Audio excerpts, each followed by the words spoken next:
Dans cette vidéo, nous allons voir les questions de type chiffre, décimal et intervalle. Donc, la première question ici, c'est combien de personnes vivent dans votre foyer? Donc, directement, la réponse à cette question, on sait que c'est une question de type nombre. Ici, nous allons le voir, parce qu'on ne peut pas dire 1,2 personnes. Donc, dans ce cas, c'est la question de type chiffre que nous prenons. Chiffre et nombre, c'est la même chose. Donc, nous allons prendre ici chiffre et on fait enregistrer. Ensuite, la question suivante, quelle est la superficie du terrain en hectares?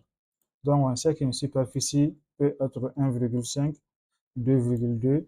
Donc, ici, c'est décimal que nous prenons qui accepte les virgules. Donc, c'est le type décimal que nous prenons. OK? À chaque ajout, on fait sauvegarder. Ça, c'est une bonne pratique que je vous conseille. Et ensuite aussi, comment évaluez-vous le niveau de service sur une échelle de 1 à 5? Très bien. Donc, nous allons prendre cette question. On fait toujours le plus. On prend le plus. On fait ajouter. Maintenant, la question de type classement, intervalle. Voilà, voici intervalle ici. Nous allons prendre la question de type intervalle. Et on dit sur une échelle de 1 à 5. OK? Donc, nous, on commence par 1. OK? Et on finit par 5. And, c'est en anglais ici, star, 1, and 5. Donc, maintenant, l'écart. Donc, maintenant, c'est le pas, ça c'est 1. Donc, après 1, ça veut dire que chaque fois, c'est 1 qui va s'ajouter au premier terme. Donc, on aura ici 1, 2, 3, 4, 5. OK? Donc, on fait sauvegarder.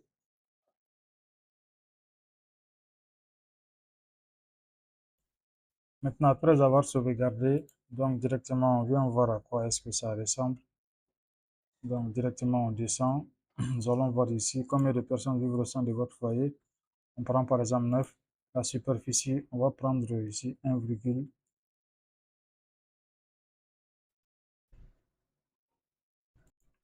on prend 9 et ici la superficie, on peut prendre ici 1,2 hectares.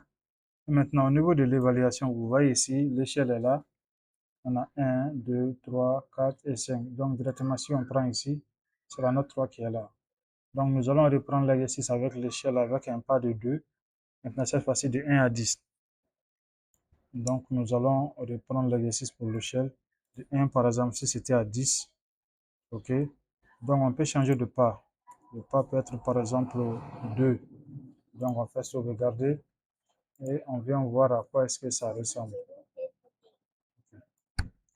Donc, vous voyez ici, l'échelle, c'est de 1 à 10. Maintenant, le pas, c'est, vous voyez ici, 3 est là. Maintenant, 5 est là. Donc, je reprends dans ce cas, on devrait prendre à 0. On prend ici 0.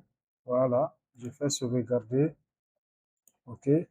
Et directement, nous allons voir ici. Très bien. Après 0, ici, ça c'est 2. Très bien. Donc, le step 2 qu'on a pris, ça veut dire qu'à chaque fois, c'est 2 qui s'affiche. Donc, comme dans notre exercice, il est demandé de 1 à 5, 1 étant le très mauvais. Donc, nous allons revoir pour nous de 1 à 5. Et le step, c'est 1. À chaque fois, c'est 1 qui s'ajoute. Donc, on fait sauvegarder. Donc, c'est tout pour cette vidéo. N'hésitez pas à le partager avec vos collègues, vos amis qui en ont besoin pour renforcer leur capacité. Merci à vous.